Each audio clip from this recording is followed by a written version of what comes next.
Hindi comics. धूर्तांत्रिक का अंत। धूर्तांत्रिक का अंत। आज पूरा विशालगढ़ झिलमिलाती दीपमाला से जगमगा रहा था, कारण महाराज विशाल सेन का बेटा इंद्रजीत पूरे 20 वर्ष का हो चुका था। आज समस्त विशालगढ़ में राजकुमार इंद्रजीत के जन्मदिन की खुशी में दीपमाला की गई थी। पूरे राजमहल में हर्षोल्लास का वातावरण बना हुआ था। महारानी चंद्रावती ही क्या, महल की सैकड़ों दासियां भी प्रसन्नता के अपार समुद्र में गोते लगा रही थी। जाओ कमला, द्वारपालों को आदेश दे दो कि आज कोई भी प्रजावासी हमारे द्वार से खाली हाथ ना लौटे। जो आज्ञा महारानी जी। मैं अभी आपका हुक्म महल के समस्त द्वारपालों को सुनाकर आती हूँ। विशालगढ़ का बच्चा बच्चा प्रसन्न था, और फिर महाराज विशाल सेन का तो कहना ही क्या था। उनकी प्रसन्नता की तो जैसे कोई सीमा ही न थी। ये वीडियो बनाने में बहुत मेहनत लगी है।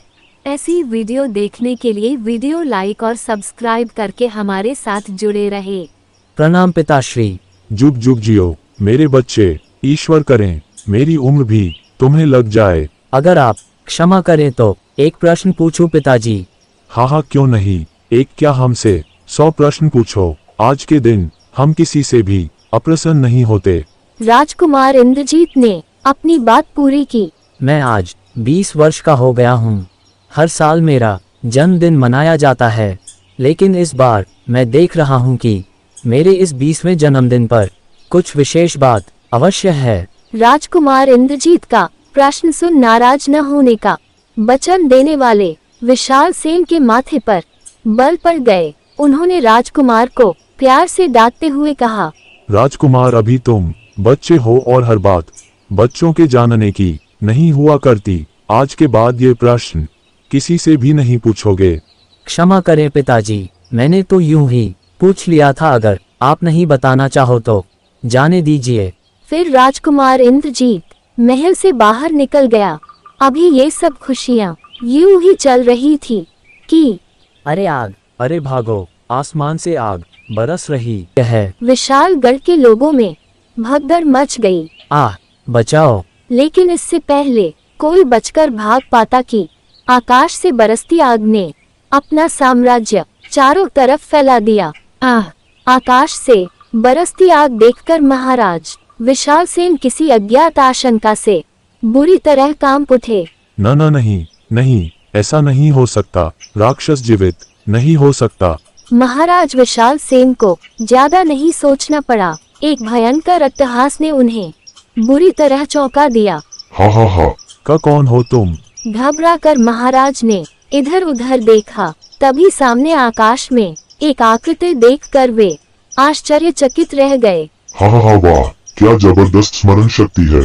विशाल सेन तुम्हारी आज 20 वर्ष और 10 दिन बाद भी तुमने मुझे पहचान लिया। तथा तुम, लेकिन तुम यहाँ क्या करने आए हो और इस तरह मेरी प्रजा पर आग बरसाने का क्या तात्पर्य है?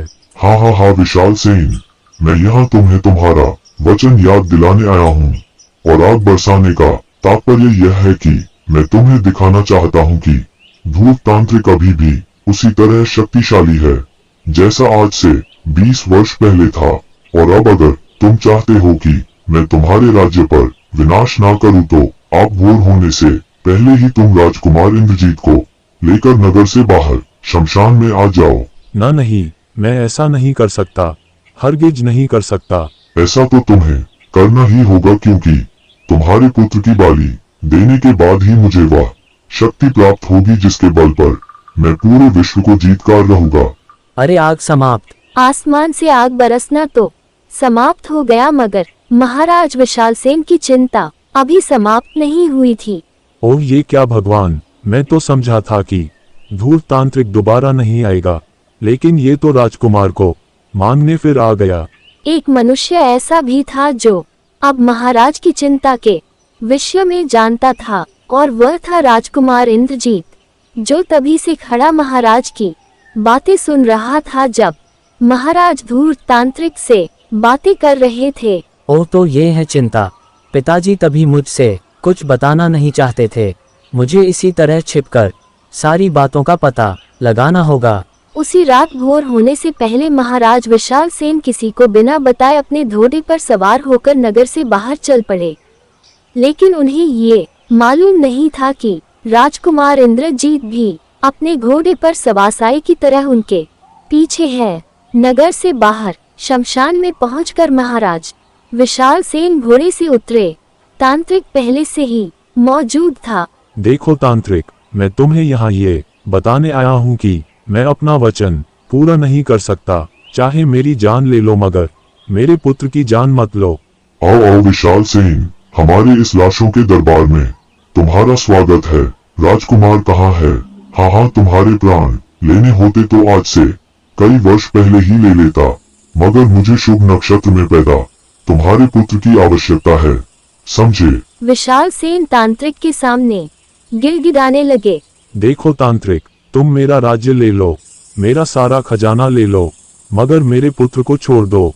मैं तुम्हारे हाथ जोड़ता हूँ। हे भगवान, पिताजी की इतनी दुर्दशा, आखिर ये है कौन जिसके सामने पिताजी गिड़गिड़ा रहे हैं? मगर विशाल सेन के रोने गिड़गिड़ाने से तांत्रिक पर कोई असर नहीं पड़ा। अब कुछ नहीं हो सकता राजन, मुझे अपने अनुष्ठान को पूर्ण करने के लिए मात्र तुम्हारे पुत्र की ही बलि चाहिए। मैं तुम्हें 1 माह का समय देता हूँ।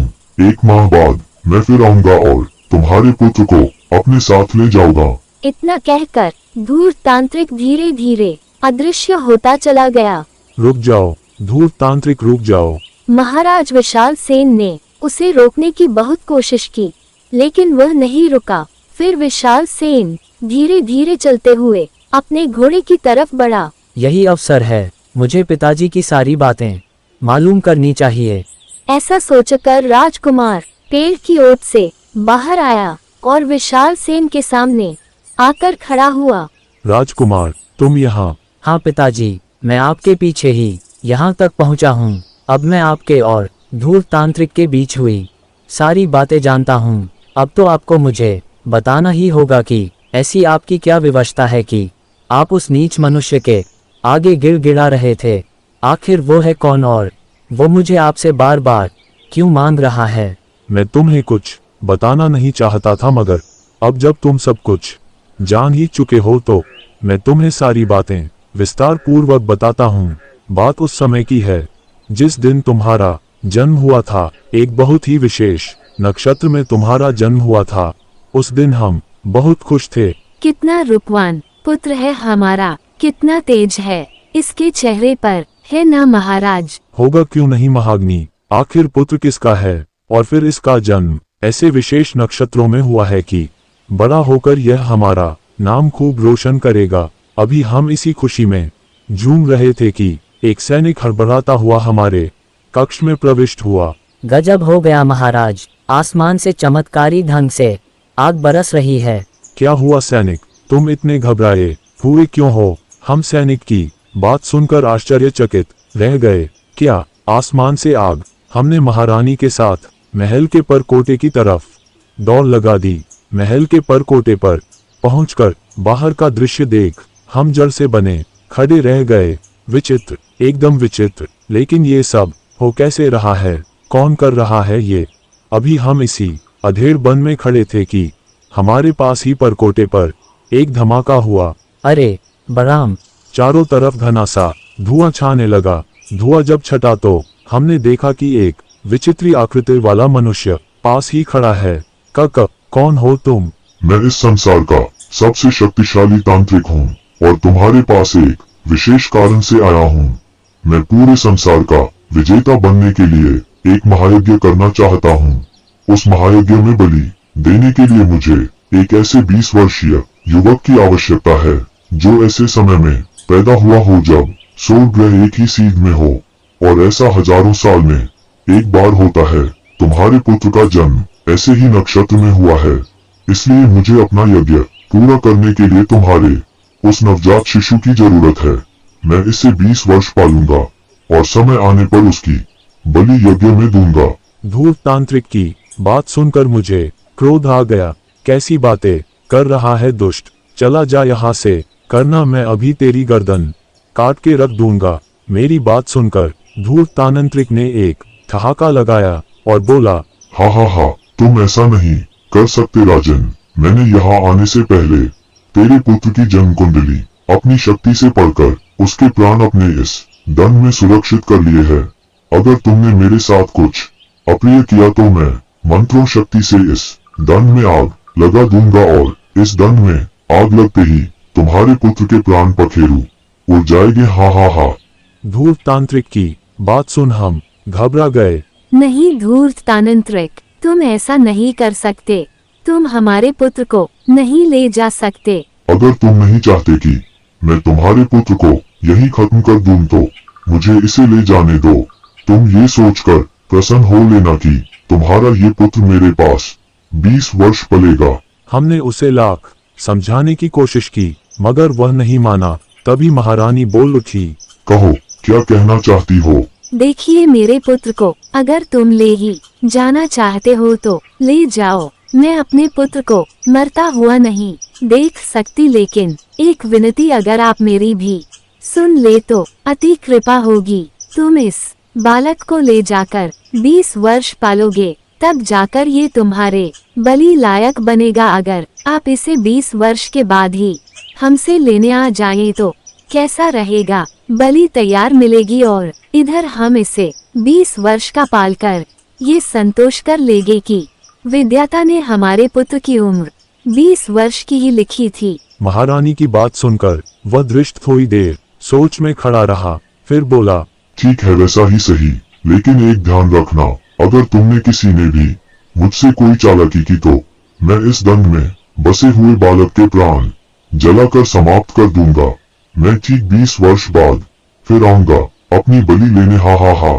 फिर वो जिस तरह आया था वैसे ही अदृश्य हो गया। इस तरह हमने उस दुष्ट धूर्त तांत्रिक से तुम्हें एक तरह से 20 वर्ष के लिए मांग लिया। 20 वर्ष पूरे हो जाने के बाद भी जब तांत्रिक तुम्हें लेने नहीं आया तो हमने सोचा धूर्त तांत्रिक कहीं मर खप गया होगा, इसलिए इस बार बड़ी धूमधाम से तुम्हारे जन्मदिन को मनाया था। लेकिन धूर्त तांत्रिक द्वारा बरसाई आग हमारे नगर पर दोबारा बरसने लगी। तब हमें पता चला कि हम कितनी भारी गलती पर थे। ओ तो ये है कारण, यानी आप मेरे प्राणों की खातिर उस दृष्ट तांत्रिक से दया की भीख मांग रहे थे।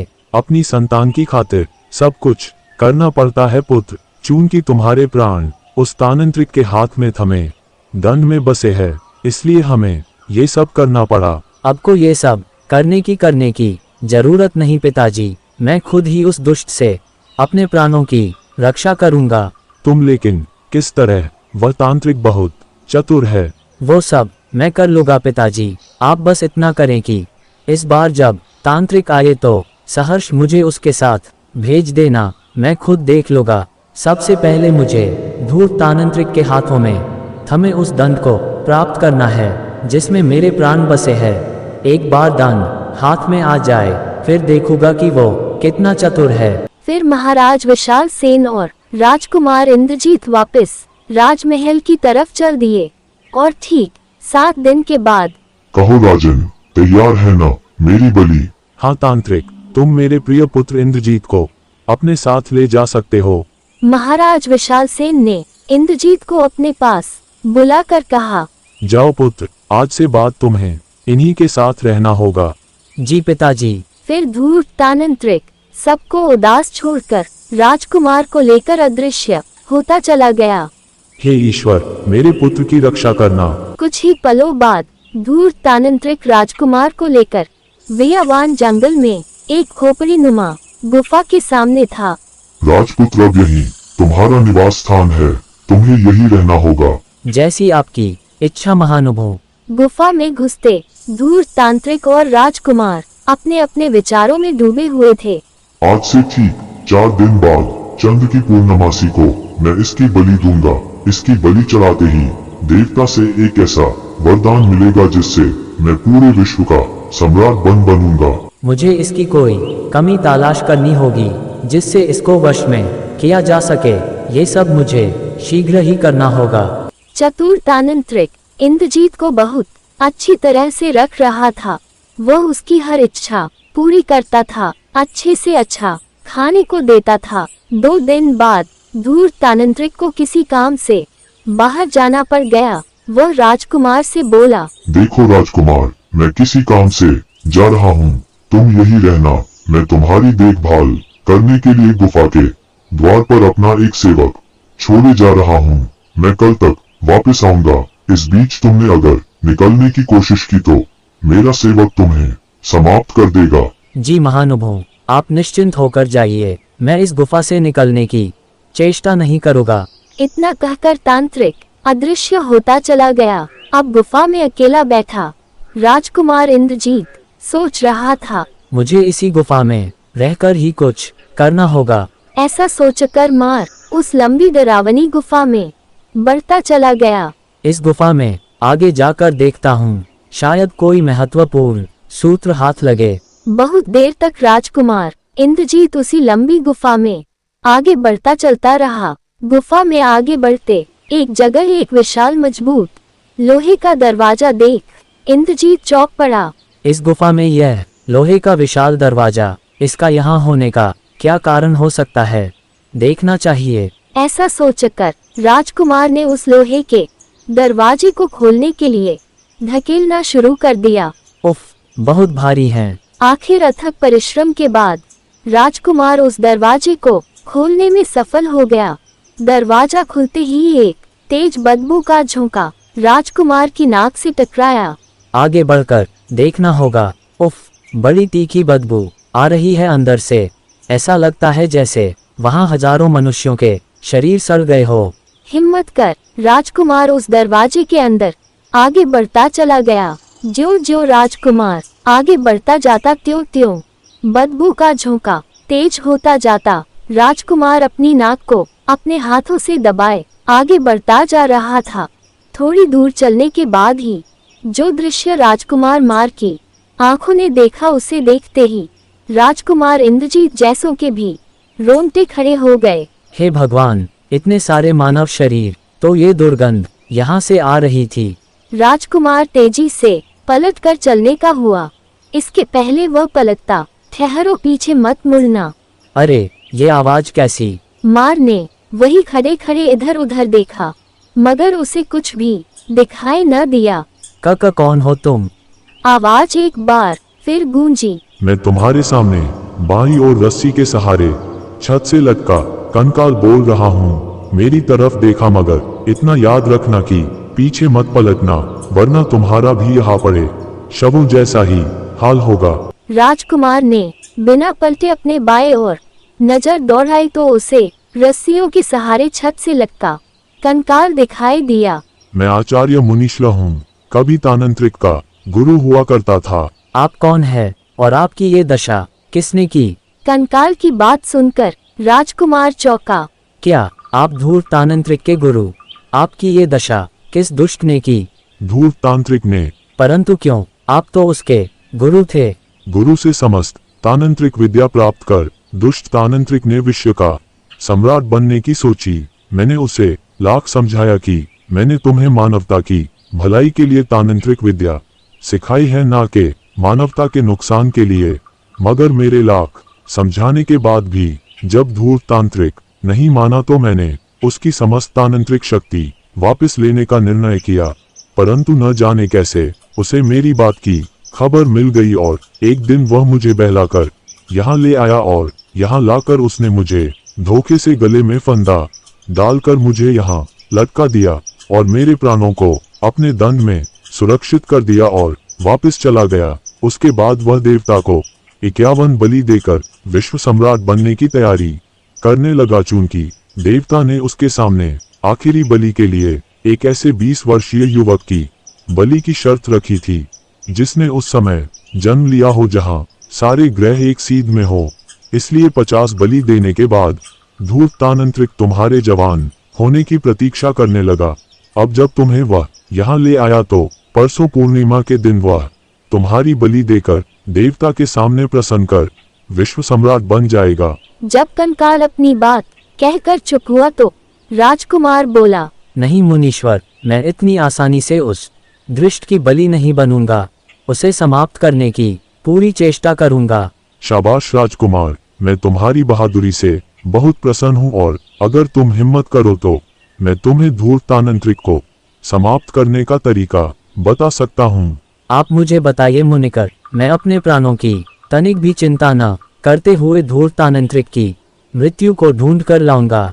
तो सुनो राजकुमार, धूर्तांत्रिक की मृत्यु इस समय पाताल लोक के देवता लुकास के हाथ में है। अगर तुम यत्न कर किसी तरह देवता लुकास को प्रसन्न कर लो तो दुष्ट तांत्रिक का अंत हो सकता है। लेकिन ये तो असंभव सा लगता है, क्योंकि आपके अनुसार मेरे पास परसों तक का समय है और इतने कम समय में कैसे पाताल लोक पहुंचकर देवता को प्रसन्न करूं? वहां पहुंचने में महीनों लगते हैं। पाताल लोक पहुंचने की तुम फिक्र मत करो कुमार। मेरे गले में पड़ी रुद्राक्ष की माला निकालकर तुम अपने गले में पहन लो। उसे पहनते ही तुम जहां भी पहुंचने की इच्छा करोगे वहां पलक झपकते ही पहुंच जाओगे। ये रुद्राक्ष की माला तुम्हें पाताल लोक में पहुंचा देगी। बाकी देवता लुकास को तुम कैसे प्रसन्न करोगे? मात्र 2 दिनों में ये तुम्हारा काम है। ठीक है मुनीश्वर, मैं एक बार पाताल लोक पहुंच जाऊं, मैं फिर वहां देवता लुकास को प्रसन्न करने का प्रयत्न करूंगा। तो फिर समय नष्ट न करो कुमार, जल्दी से मेरे गले से रुद्राक्ष की माला निकालकर अपने गले में पहन लो।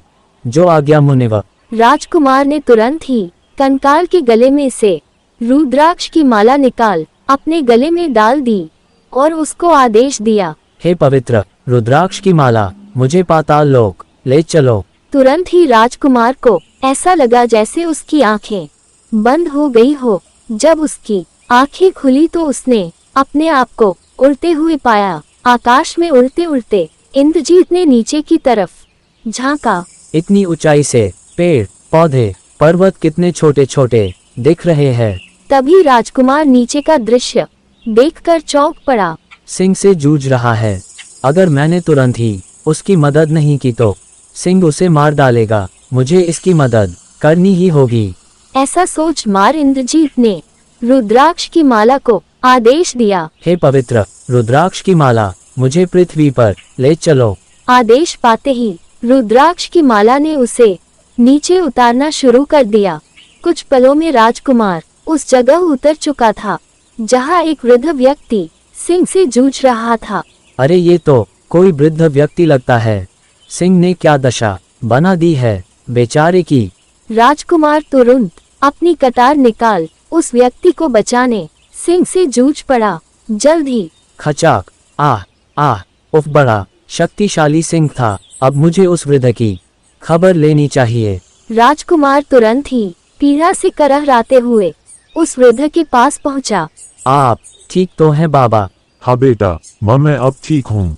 तुमने मुझे उस सिंह से बचाकर मुझ पर बड़ा उपकार किया है। ये तो मेरा कर्तव्य था बाबा। वैसे आप इस घनघोर जंगल में क्या कर रहे हैं? मैं यहाँ पास में जंगल में एक कुटिया में रहता हूँ। खाने के लिए कुछ फल वगैरह ही इकट्ठे करने उधर गया था कि इस सिंह ने मुझ पर आक्रमण कर मेरा ये हाल बना डाला। तुमने मुझे सिंह के हाथों बचा लिया। अब अगर तुम थोड़ा सा कष्ट और करके मुझे मेरी कुटिया तक पहुंचा दो तो तुम्हारा भला होगा। घायल वृद्ध की बात सुनकर कुमार थोड़ा चिंतित हो उठा। मेरे पास समय बहुत कम है। मुझे जल्द ही पाताल लोक पहुंचना है, वरना मैं जीवित नहीं बचूंगा। लेकिन मैं इस घायल वृद्ध को भी यहाँ नहीं छोड़ सकता। आखिर उसने निश्चय कर ही लिया। चाहे मेरे प्राण तांत्रिक के हाथों चले जाए, मगर मैं इस वृद्ध को यहाँ मरता नहीं छोड़ सकता। मैं इस वृद्ध को इसकी कुटिया में पहुंचाकर और इसके जख्मों पर मरहम लगाकर आगे चलूंगा। ऐसा निश्चय कर राजकुमार इंद्रजीत ने घायल वृद्ध को अपने कंधे पर लादा और उसके बताए रास्ते पर बढ़ने लगा। काफी दूर चलने के बाद आखिर उसे जंगल में एक कुटिया दिखाई दी। बड़ी विचित्र बात है, इस व्यावान जंगल में ये वृद्ध अकेला रहता है। बड़ा रहस्यमय वृद्ध है। शाम हो चुकी थी। मार ने जल्दी से घायल वृद्ध के जख्मों पर जड़ी बूटियों का लेप लगाया और बोला, अब अगर आपकी आज्ञा हो तो मैं अपनी राह पर जाऊं। वृद्ध ने रहस्यमयी ढंग से मुस्कुराते हुए कुमार से पूछा, वैसे पुत्र, तुमने हमें यह नहीं बताया कि तुम कहाँ जा रहे हो और ऐसा कौन सा विकट कार्य है जिसके लिए रात्रि को भी यात्रा करने के लिए तैयार हो?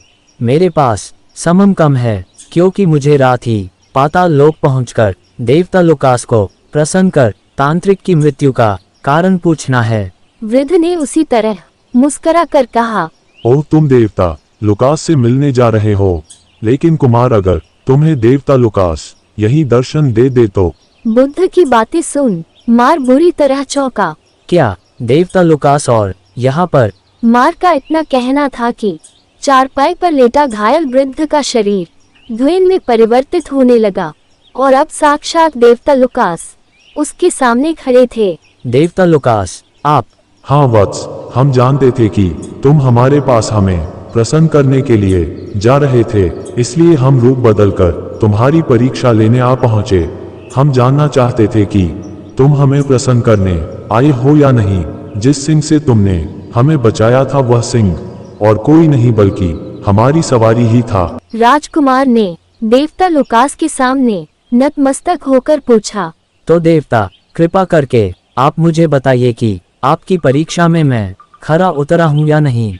तुम्हारे जैसा दयावान युवक तो किसी परीक्षा में असफल हो ही नहीं सकता। अगर आप मुझसे प्रसन्न है तो मुझे दुष्ट तांत्रिक की मृत्यु का कारण बताइए। यूं तो धूर्त तांत्रिक को मारना इस सांसारिक शक्ति का काम नहीं, और ये उस समय तो और भी ज्यादा कठिन हो जाता है जब वह महायज्ञ कर हमसे अगर अमर होने का वरदान प्राप्त कर लेता।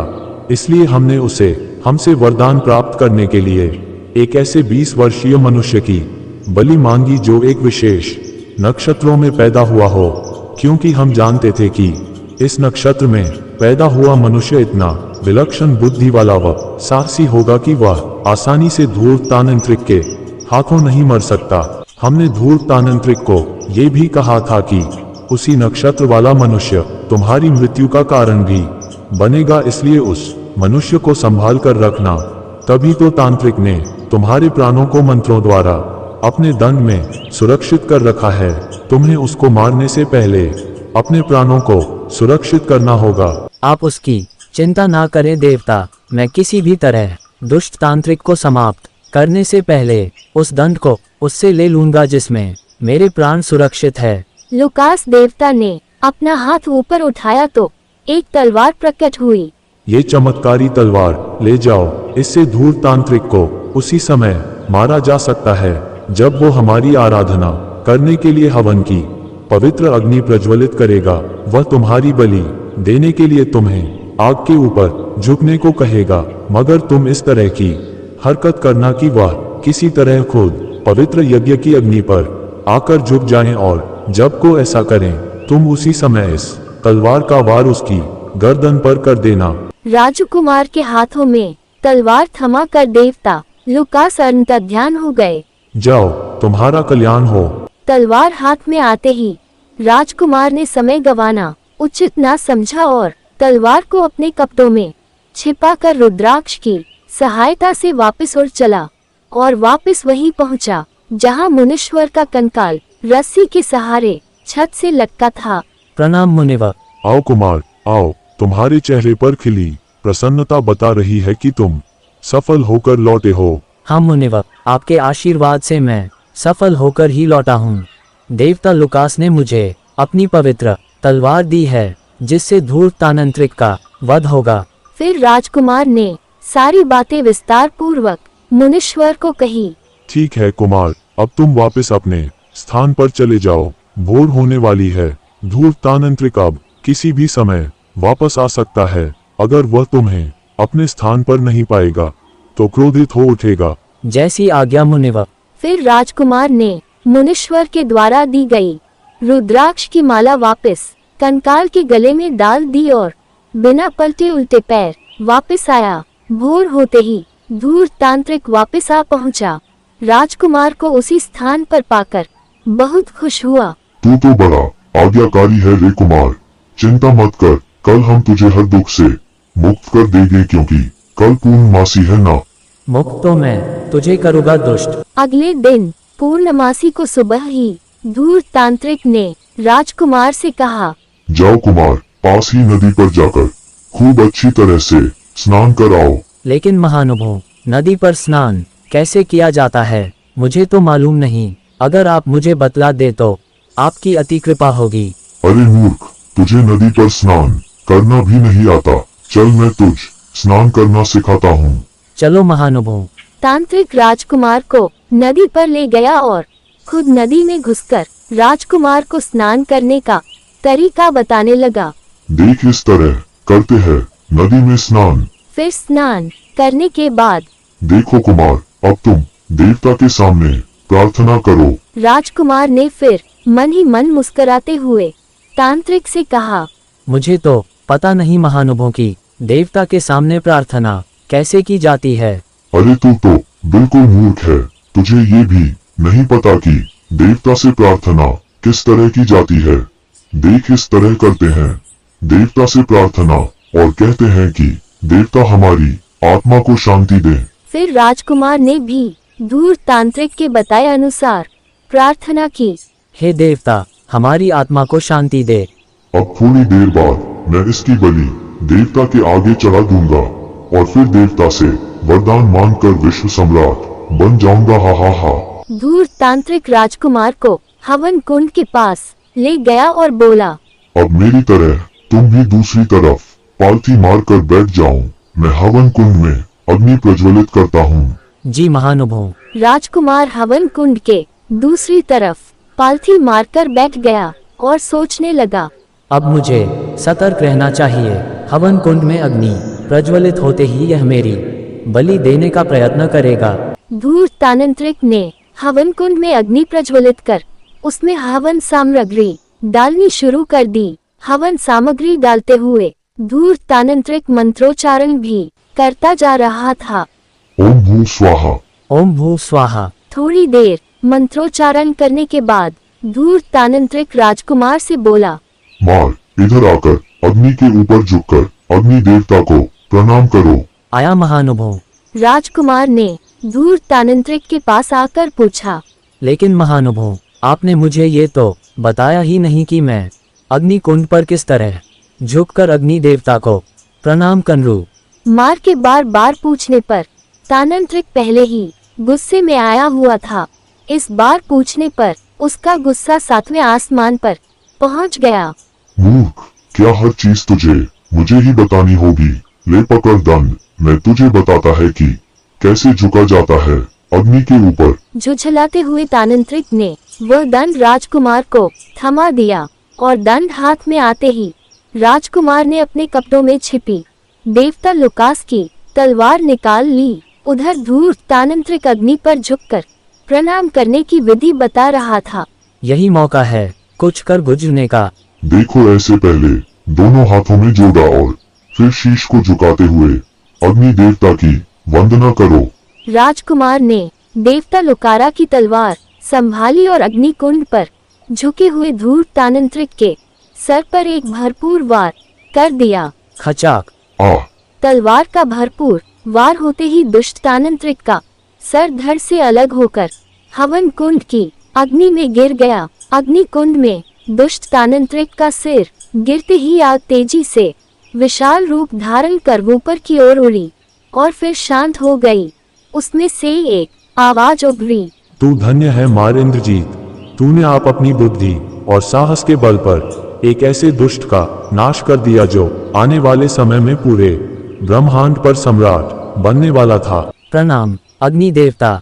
दुष्ट तांत्रिक के मरते ही उसके गुरु मुनीश्वर व अन्य बलि दिए मनुष्य भी जीवित हो उठे। शाबाश इंद्रजीत, तुमने धूर्त तांत्रिक को मारकर हमें सबको एक नरक से मुक्ति दिला दी। ये सब आपके आशीर्वाद का फल है मुनीश्वर। अब तुम्हें अपने राज्य वापस चले जाना चाहिए। वहाँ तुम्हारी चिंता में तुम्हारे माता पिता के प्राण सूखे जा रहे हैं। ये लो मेरी रुद्राक्ष की माला, ये तुम्हें शीघ्र ही तुम्हारे राज्य में पहुंचा देगी। राजकुमार इंद्रजीत ने मुनीश्वर से रुद्राक्ष की माला लेकर आकाश मार्ग से होता हुआ अपने राज्य की तरफ बढ़ा। राजमहल पहुंचकर, माताजी, मेरे बेटे, तुम जीवित लौट आए। कहीं मैं स्वप्न तो नहीं देख रहा? धूर्त तांत्रिक ने तुम्हें छोड़ दिया। धूर्त तांत्रिक ने मुझे ही नहीं अपितु ये संसार भी वह अब छोड़ चुका है। क्या धूर्त तांत्रिक, मारा गया, तुमने उसे मार डाला। जी माता जी, आपके वीर पुत्र ने उस दुष्ट तांत्रिक का अंत कर दिया। शाबाश मेरे वीर पुत्र, हमें तुम पर गर्व है। एक बार फिर समस्त विशालगढ़ में दीपमाला की गई। इस बार फिर सारा विशालगढ़ रोशनी से जगमगा उठा और इस बार विशालगढ़ को किसी धूर्त तांत्रिक का भय नहीं था। समाप्त।